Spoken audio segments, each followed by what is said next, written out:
Axe versus who will survive. Kentucky Amazon 1791 midnight. That's when the watchdog barked, tearing through the Kentucky silence in 1791. Every settler knew that sound meant danger. Real danger, but hold on. Because in one isolated cabin, when terror came knocking, a legend was about to be forged. Mrs. John Merrill, with nothing but an axe and nerves of steel, was about to show what true frontier courage looked like. This is Raw History Shadows. Suspense and a fight for survival you won't believe. Ready to dig up some killer stories from the past? Hit subscribe to Native Legends and History Stories for more edge-of-your-seat tales from old-school America. Spring 1787. Bourbon County woods. Think shadows and secrets. More than just critters were creeping around those trees. Native American warriors quiet as ghosts, moving like smoke through the forest. Moccasins silent on the wet ground. Settler cabins scattered in the open. Easy pickings each family, knowing peace could explode into chaos any second. April 11th. Widow Scragg's place quiet as a tomb in the fading light. 8 souls inside those rough-cut walls. The widow, her 6 kids, 1 grandkid. Sunrise. 5 dead scalped war trophies. The 3 who made it out of there shaken but alive. Already thinking stronger walls, tougher doors. Cause out here in Kentucky, tomorrow's safety never a sure thing. Word got around the settlement like crazy. Fire window shutters slammed shut. Reinforced kids kept close and out in the trees. More war parties gathering steam. Campfires hidden, but everyone feeling that icy fear in their bones. Sun barely peeking over the trees when a figure stumbles out of the Kentucky bush. Folks froze. White skin, yeah, but tanned leather tough. Moving like a warrior, wild eyes darting around. Checking everything, hands up. Peace sign, help. Gotta warn, he croaked. Words all messed up, English and Indian jumbled together. 20 years with the tribes had wiped out his first language name. Hometown headshake. Memories gone, replaced by hunting. Fighting lessons from the warrior who raised him. Like his own son, settlers circled up. Rifles ready, every move screamed. Raised by Indians, balanced on his toes. Eyes always watching the tree line. Broken words, yeah, but the story tumbled out. Adopted dad, younger brother. War party heading straight for Kentucky, Ohio.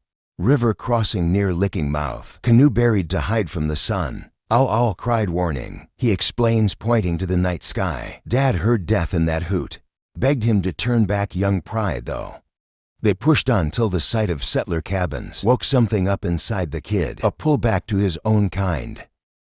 Spy, one settler grumbled. Finger on the trigger, scouts always come first. Checking our defenses, prove he's legit. He'll lead 20 riders straight to the war party's trail. Deal but one, ask my father. My brother let him live. Settler faces stone cold. No promises. First camp spot. They find proof, iron kettle stashed in a hollow tree. Just like he said. Second stop. Tragedy hits hard. Dad and brother chilling by a fire. Cooking deer meat, clueless. Rifles are zeroed in on M. No. Kid yells, too late. Dad. No surrender. Fights like a cornered wolf. Bullets fly. Deserter jumps off his horse. Runs to the fallen man. Old man's hand reaches up. Touches his boy's face one last time. Forgiveness flashing in his eyes. Then gone. Younger brother. Just a kid bolts for the hidden canoe. Kid begs for mercy but bullets don't listen. Boy leaps graceful jump. Then falls still on the river sand. I proved I was telling the truth with my father's blood. He spits out bitter. Let my brother go, but frontier justice. No mercy in it. Settlers ain't forgetting the Scraggs massacre weeks ago. Days after the weight of it all. Settler lives saved, adopted family destroyed. Crushed him one morning. Bed empty. Some say he went back to his native folks. Carrying guilt. Others. He went looking for white kin in Virginia, Pennsylvania. Truth vanished with him into the wild. Lived 2 lives, tried to bridge him. Ended up breaking both families. The one who raised him, the one he tried to save. Nelson County, Kentucky. Summer 1791 midnight. Forest around the Merrill cabin holding its breath. Dog barks sharp, urgent. Not some casual deer alert. The kind of danger bark every frontier family dreads. John Merrill's boots scrape rough wood floor as he gets up. Familiar rifle weight ain't comfort enough. As he moves to the door, dog barking louder than silence. Second he cracks the door. 6-7 rifles explode in the dark. Lead rips through arm, thigh. Sends him down hard. Door shut it. He chokes out, blood soaking the floor. Wife moves quick, bolts the door. but attackers already on tomahawks smashing wood. Every hit echoes like misses. Merrill wasn't backing down. Not 1 inch. Years of busting her butt on the frontier had turned her into raw muscle and killer instincts. Folks weren't lying when they called her a real Amazon.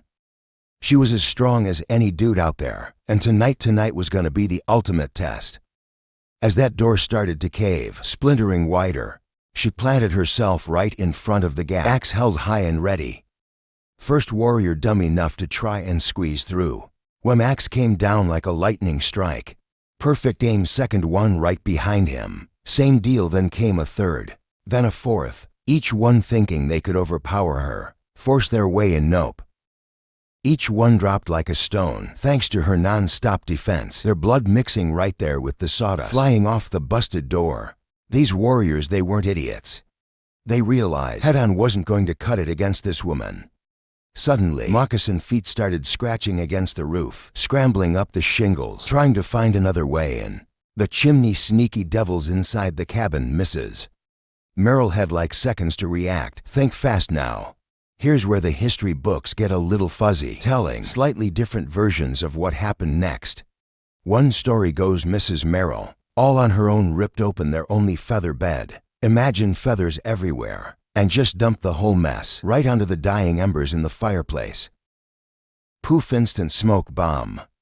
Another version, written down by Reverend James Finley way back in 1860, gives props to her sons for this quick thinking, saying they did it under their mom's orders. Either way, what's for sure is thick. Black smoke, choking and nasty, started billowing up that chimney like crazy. 2 warriors caught totally off guard, blinded and coughing their lungs out, lost their footing and just tumbled right down into the fireplace. Talk about a bad fall, trapped in that tight cabin space. They were sitting ducks for Mrs. Merrill's axe. Whether she finished them off solo, or if her wounded husband and kids jumped in to help, that's still a bit of a mystery. Something historians still argue about.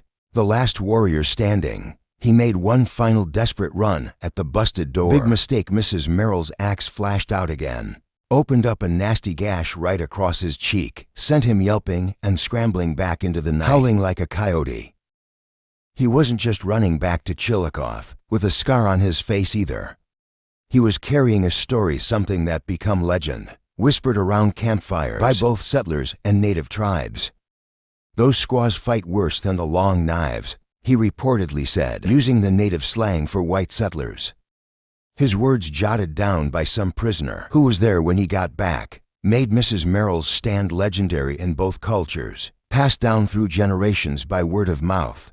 The different stories about that night, some saying 4 warriors went down, others saying 7. Just shows you how history, especially frontier history, can get a little mixed up over time. But those little details don't really matter. The main point, the solid truth, still shines through. A frontier woman, armed with nothing but an axe and guts of steel, held her ground, defended her family against impossible odds. Mrs. Merrill's life didn't end with that bloody night, not by a long shot. After John Merrill passed away, she hitched up with a Mr. Hunter, remarried and settled down along Paint Creek. In 1797 she joined the Methodist Episcopal Church, which kind of suggests she found some peace, some quiet after all that frontier violence, founded in her faith when she finally passed on. They say she died in the triumphs of faith. Reverend Finley, the guy who wrote down her story in 1860, actually heard the whole thing, straight from Mrs. Merrill herself. Him mentioning her faith and peaceful end. It's a powerful contrast to the wild violence of her earlier life. Reminds you that frontier folks weren't just tough fighters. They were real people, complex, searching for meaning, for community. Even in the chaos of the borderlands, her story throws a wrench in those simple stories we tell about frontier women.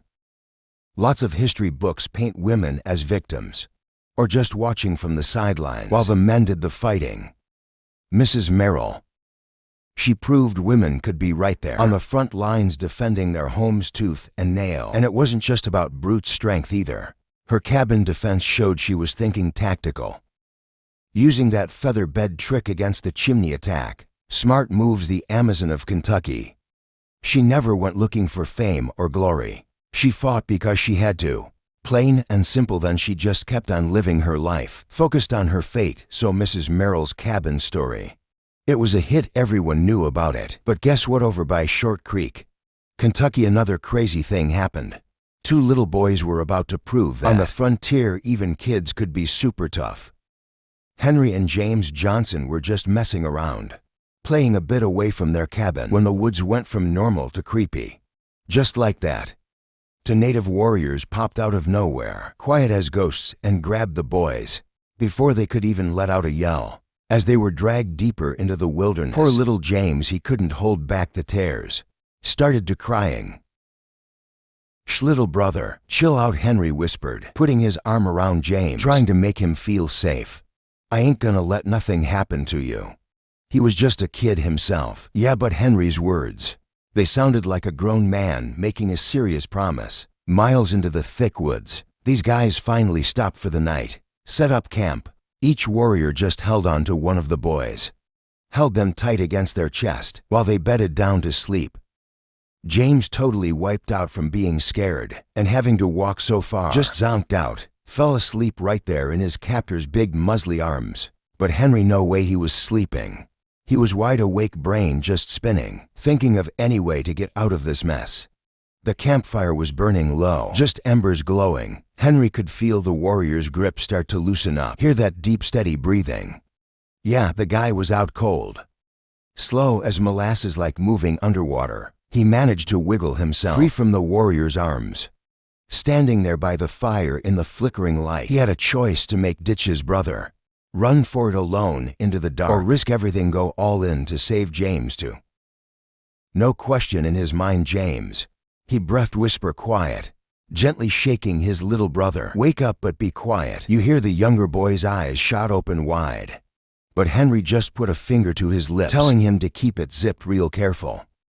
Super slow, he helped James slide out of the sleeping warrior's grip. Henry, he knew what he was doing, moving with a plan. He poked at the fire, getting it burning a bit brighter, watching those warriors, checking for any sign they were waking up. The flames threw dancing shadows all over their captors' faces, but they just kept on sleeping, didn't budge. Quietly, Henry picked up one of the warriors' guns, heavy thing, and pointed the barrel right at the ear of one of the sleeping guys. He took James's small hand, put it on the trigger, guided his fingers. "When you see my tomahawk start to drop," Henry whispered, barely making a sound, "you gotta pull this trigger. Don't even think, don't wait. Just pull it, got it?" That moment stretched out forever. Like time just stopped. Henry raised the tomahawk, that sharp edge glinting in the firelight. He started to bring it down, a deadly swing, and then crack. The rifle blast just tore through the night. The first warrior, he just twitched once real hard, and then went totally still.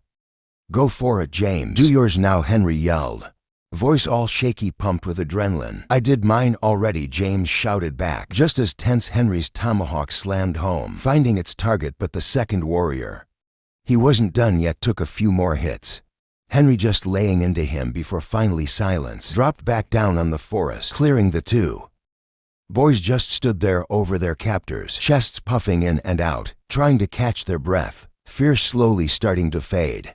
"We gotta get out of here," Henry said, grabbing his brother's hand tight. "Right now, before anyone else shows up. Let's go." And they were off, moving through the dark woods like shadows. Every little twig snapped, making them jump out of their skin. Just as the first light of dawn started peeking through the trees, they heard something that made their hearts leap. Their mother's voice, all choked up, crying, "My boys, my precious boys." Their mother's voice floated through the trees from the direction of home. "The Indians took them. Maybe they're already gone." Henry squeezed his brother's hand hard. They ran around the corner of their log cabin just as dawn exploded, painting the sky all pink and gold. Their mother's crying turned into shouts of pure joy. Just like that, she ran to them, arms wide, pulling them into a huge hug, crying all over their dirty faces. "How'd you escape?" she asked, pulling back a bit, looking at them like they were ghosts, totally amazed. And the brothers, they told her the whole story. Henry's patience waiting for the perfect moment. James's guts to pull that trigger, how they teamed up to take down those warriors. Their mother, she just listened, eyes wide, swelling with pride. blown away by the strength her little boys had found inside themselves.